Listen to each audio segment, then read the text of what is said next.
faire des pasteurs des idoles. Arrêtez de fabriquer des pasteurs comme des veaux d'or.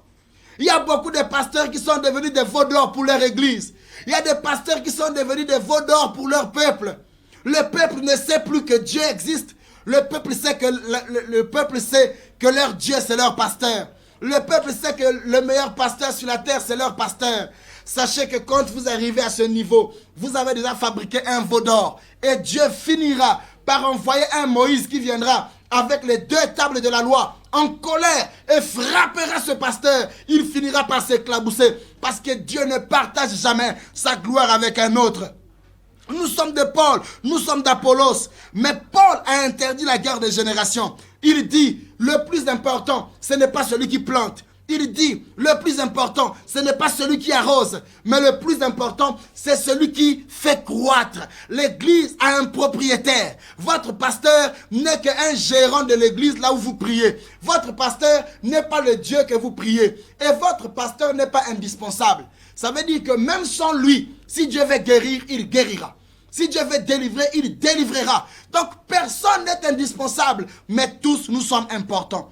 Un homme indispensable, ça veut dire que s'il n'est pas, plus rien ne peut se faire. Mais sur la terre, dans l'œuvre de Dieu, personne n'est indispensable. Nous sommes utiles et nous ne sommes que des instruments. Pourquoi la guerre des générations dans l'église? Pourquoi la guerre des générations dans la vie politique? Pourquoi la guerre des générations dans les nations? Pourquoi tant de tumultes dans les familles? Est-ce que celui qui a plus d'argent, qui est moins âgé, devient le grand frère parce qu'il est moins âgé? Non. Même celui qui a plus d'argent, mais qui est moins âgé, doit laisser le grand frère à sa place. Frère, on ne peut pas changer les principes établis par Dieu. Alors, à l'époque, vous allez vous rappeler que Jean et Pierre étaient 2 personnes de générations différentes. Mais vous allez remarquer que dans le livre de Actes des Apôtres, le chapitre 1, dans Actes des Apôtres, le chapitre 1, qu'est-ce que la Bible nous dit? Qu'à la 9e heure, donc la 3e heure de l'après-midi, Pierre et Jean montaient au temple. 2 personnes de générations différentes. Un vieux Pierre et un jeune Jean qui travaillaient ensemble, qui montaient ensemble à l'église. Ils étaient tous 2 apôtres, ouins par le Seigneur. Ils ont tous reçu le Saint-Esprit le même jour. Mais il n'y avait pas conflit de génération entre les 2. Regardez quand ils arrivent devant l'extropié, le paralytique qu'on emmenait toujours devant la porte. On le faisait asseoir. Regardez ce qui se passe. Pierre et Jean arrivent. Ils regardent le paralytique avant de rentrer dans le temple. C'est Pierre qui prend la parole. Et Pierre dit au paralytique, il dit, regarde-moi. Il n'a pas dit, regarde-nous. Il dit, regarde-moi. Et Pierre lui dit, je n'ai ni or, ni argent. Mais pourquoi Pierre n'a pas dit, nous n'avons ni or, alors que Pierre marchait avec son frère apôtre? Est-ce que Pierre n'a pas reconnu son frère? Non. Mais Jean qui était à côté savait simplement que ici Dieu est en train de parler. Dieu utilise tout le monde. Et Pierre dit, je n'ai ni or ni argent. Ce que j'ai, je te le donne. Et cela n'a pas frustré Jean. Cela n'a pas frustré Jean en disant que Pierre ne m'a pas associé, que Pierre ne m'a pas aussi donné l'occasion de faire le miracle pour libérer l'onction devant la personne. Non. Il n'y avait pas conflit de génération parce que les 2 se comprenaient. Parce que les 2 se complétaient. Parce que les 2 travaillaient ensemble. Parce que les 2 étaient tous 2 ouvriers dans le même champ. Ils étaient tous 2 en train de servir à la gloire de Dieu. Jean n'était pas complexé pour avoir vu Pierre guérir un malade. Jean n'était pas complexé pour avoir laissé Pierre parler seul. Mais c'était le travail de la complémentarité. C'était le travail de la complémentarité. De nos jours, frères, il est très difficile de voir des anciens qui s'affirment dans le soutien des jeunes qui s'élèvent dans le ministère. Nous avons beaucoup de nos vieux pères. De nos vieux pères dans le ministère. Ils sont tellement vieux. Ils ont aussi tellement l'expérience qu'ils écrasent les jeunes qui montent. Quand ils sentent qu'il y a un nouveau nom qui monte, ils cherchent tout à écraser. Ils mettent des gens, ils font des coups pour déstabiliser la nouvelle grâce qui monte. Les vieux leaders s'appuient tous les jours sur leurs expériences pour ne pas laisser les autres monter. Mais c'est que ces vieilles personnes oublient que eux aussi qui disent, non, eux ils sont jeunes, Ils n'ont rien à apprendre aux gens. Vous allez voir, par exemple, quand on organise une conférence, quand on invite un vieux père à venir assister à la conférence, ils disent toujours, oh mais eux, ce ne sont que des jeunes. Qu'est-ce qu'ils vont nous apprendre? Mais ils oublient que eux aussi, ils étaient d'abord jeunes avant de devenir vieux comme ils le sont devenus pour rejeter les jeunes. Et ce conflit de génération va jusqu'aux nations. Vous allez voir des vieux politiciens des années 52, des années 60, des années je ne sais pas quelle année, s'accaparer du pouvoir en empêchant les gens d'une certaine classe de la jeunesse en disant non, ils sont des jeunes, ils ne peuvent pas diriger le pays, ils ne peuvent pas faire ceci. Mais ils oublient que pour certains, ils ont eu le pouvoir, ils avaient 29 ans, ils avaient 30 ans. Qui vous a dit que les jeunes ne peuvent rien faire? La Bible dit, au temps de la fin, je répondrai de mon esprit sur toute chair, vos vieillards auront des visions, ça veut dire ils vont dormir, et vos jeunes gens auront des... vos vieillards auront des songes, mais vos jeunes auront des visions. Ils auront des objectifs clairs. Il n'est pas l'heure de polémique, il n'est pas l'heure du combat, mais c'est l'heure de la reconnaissance des grâces. Celui qui fait bien dans votre pays, encouragez-le. Celui qui fait bien dans votre église, encouragez-le. Quand vous découvrez une nouvelle grâce, ne cherchez pas toujours à monter des coups pour empoisonner quelqu'un qui a un bel avenir. Mais cette personne que vous avez empoisonnée, il peut avoir un avenir qui peut aider quelqu'un, qui peut aider une famille, qui peut aider une génération. Donc, frères et sœurs, je pense que dans tout ce que nous sommes en train de noter aujourd'hui, il y a des choses importantes que nous ne devons pas enlever sur notre chemin.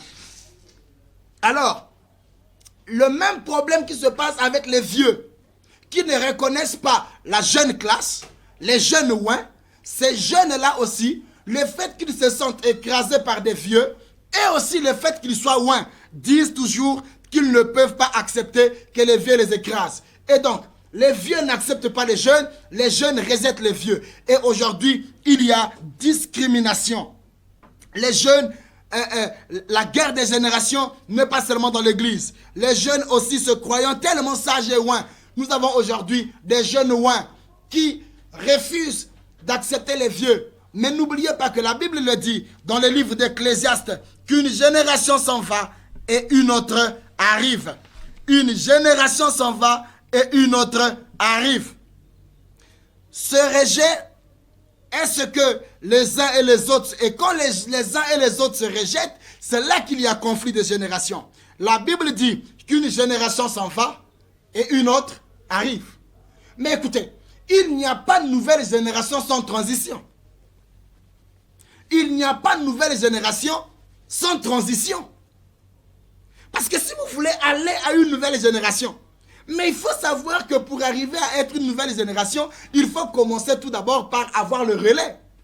Nous sommes en train de sacrifier les gens qui ont le relais. Nous sommes en train de tuer les gens qui ont le relais pour le prendre. Non, n'oubliez jamais, comme je l'ai dit dans mon livre Église influence ta nation, j'ai dit là dans le chapitre 4, j'ai dit qu'on ne remplace jamais un leader. Un leader, on ne le remplace pas. On succède à un leader. Parce que le leader que vous voulez remplacer a un témoin. Il a une expérience. Il a un relais. Une chose qu'il doit vous remettre pour que vous vous assurez la relève. Mais qu'est-ce que nous faisons? Les gens qui ont l'expérience, les gens qui ont commencé avant nous, les gens qui sont en train de partir, nous les tuons sans qu'ils nous aient bénis. Sans qu'ils nous ont donné le secret de ce qui devrait nous servir comme bâton pour continuer la relève. On ne tue pas les leaders, on ne tue pas les leaders, on ne les remplace pas, on les succède. Il faut être à côté de quelqu'un qui priera pour vous et vous donnera le relais pour continuer. C'est pour ça que nous avons aujourd'hui beaucoup de Géasi dans l'église, beaucoup de Géasi en politique, beaucoup de Géasi dans les familles. Les Géasi, ce sont les personnes qui s'en foutent de l'onction et de l'expérience des vieillards. Ils disent, je m'en fous, ce qui m'intéresse, c'est l'argent. Comment voulez-vous qu'un homme comme Élisée, qui a reçu la double portion de l'onction de son père, parce qu'il a été fidèle, mais Élisée n'a pas tué Élie pour dire, toi tu as l'onction, je vais te tuer pour que je continue. Non, Élisée n'a pas cherché l'onction pour être le conquérant d'Élie, mais Élisée a cherché l'onction pour être le successeur. Voilà pourquoi il a été patient jusqu'à la dernière minute Il suivait Élie. Les gens disaient, ne sais-tu pas que ton maître va être enlevé aujourd'hui? Pourquoi tu le suis? Il dit, je le sais, vous taisez-vous. Vous n'êtes pas dans la même vision que moi. Je ne suis pas de la génération des gens qui tuent les leaders. Moi, je suis de la génération des gens qui succèdent. Et lorsqu'il a été patient, jusqu'au moment où le char vint pour enlever Élie, c'est comme ça que le manteau est descendu. On ne donne le manteau que quand on est à la fin de la mission. Comment voulez-vous que votre leader vit encore? Vous voulez qu'il vous donne le manteau. Mais le manteau là va vous tuer. Le manteau reste après l'enlèvement. Le manteau reste après le départ de l'ancien. Le manteau reste après le départ de l'ancien. Et quand Élisée a reçu le manteau, qu'est-ce que Élisée a fait? Il a récupéré simplement le manteau. Et quand il est parti, il a essayé la première expérience. Quand il arrive devant le Jourdain, il avait vu quand il marchait avec son leader, il avait vu comment son leader avait frappé le manteau sur l'eau. Et l'eau s'est séparée. Et cette fois-ci, Élisée n'a plus un leader. Il se rappelle, il dit, mais quand j'étais avec mon maître avait frappé l'eau. Et quand le premier miracle que Élisée a fait, il l'a fait en souvenance de son leader. Il a dit, où est le Dieu d'Élie? Où est le Dieu de mon père? Où est le Dieu de ceux qui m'ont encadré? Où est le Dieu de mes pères de l'église? Où est leur Dieu? Il a frappé et le Jourdain s'est séparé. Maintenant, un homme qui a reçu le manteau, qui a reçu la double portion de l'onction, va avoir un serviteur. Le serviteur là, au lieu de se comporter comme Élisée s'était comporté auprès d'Élie, le serviteur là aimait plus l'argent. Jusqu'à ce que Élisée meure. Il n'a pas eu quelqu'un sur qui il devait remettre ou transférer l'onction. Élisée meurt avec son onction et il perd avec son onction dans la tombe. Quand il arrive dans la tombe, Géasi a raté le privilège d'être le futur prophète ouin. Et c'est comme ça que quand on partait enterrer un cadavre, et quand l'armée s'est levée pour poursuivre ces gens-là ont jeté le corps. Et le corps finalement est parti toucher les ossements de l'homme ouin. La Bible dit que le mort était ressuscité pour avoir été en contact avec les ossements d'un homme ouin. Combien de pasteurs ne vont-ils pas mourir parce qu'ils ont à leur côté que des Géasi, des gens qui s'en foutent de leur onction.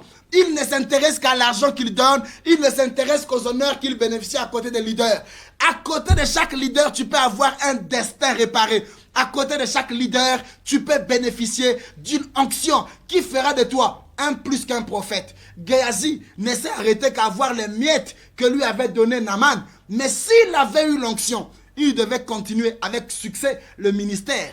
Vous allez rater votre destin à cause de la guerre des générations dans laquelle vous rentrez. Vous mettez votre tête là où il ne faut pas mettre. Vous discutez des pasteurs alors que les pasteurs eux-mêmes sont concentrés dans le travail et vous, tout ce que vous faites en longueur de journée, c'est critiquer, c'est parler. Vous perdez votre temps.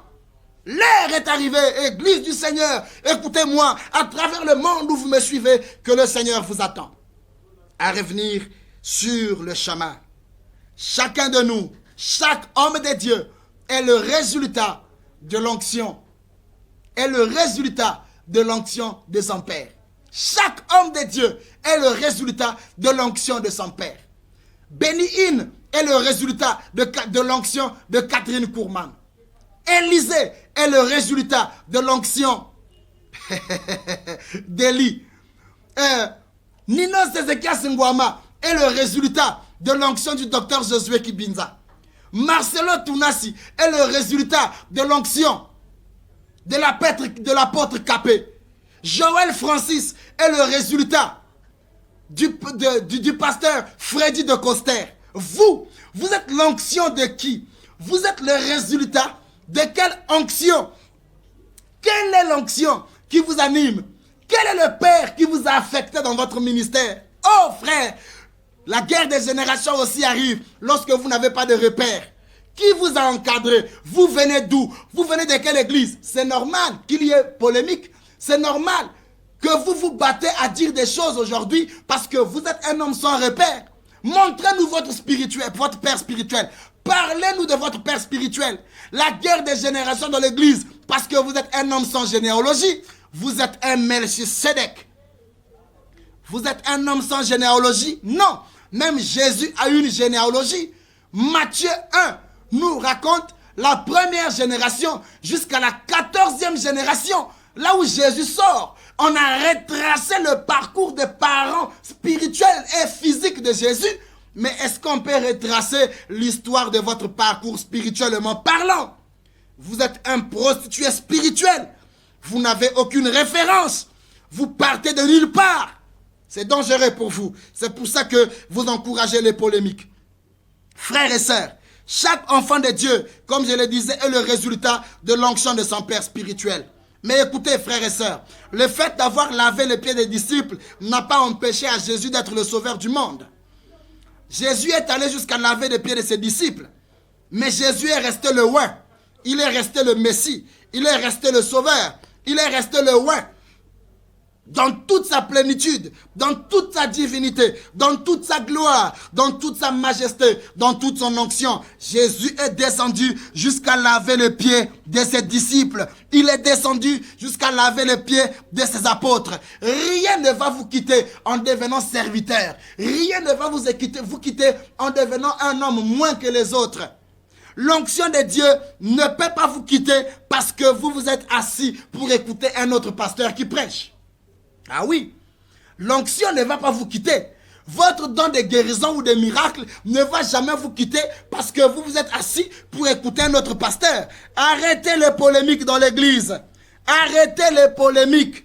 C'est la raison pour laquelle, en matière d'onction, les archanges se respectent.